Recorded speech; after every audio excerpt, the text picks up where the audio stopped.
Thank you guys so much for 10,000 likes in total. And so I'm going to show you what I got from there.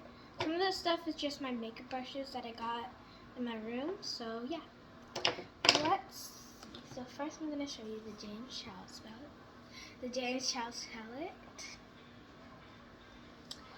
And it has all these different colors. Let me show you.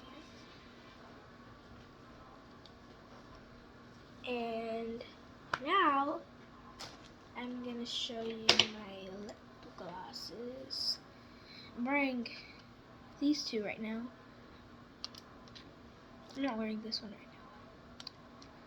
So yeah, and I have makeup brushes too.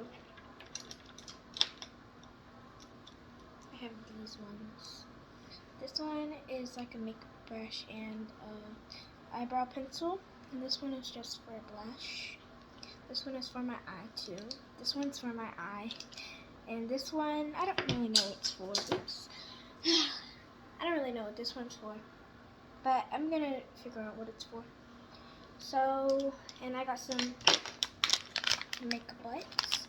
I got yellow and blue makeup wipes. I got aloe vera makeup wipes, and I'm pretty sure.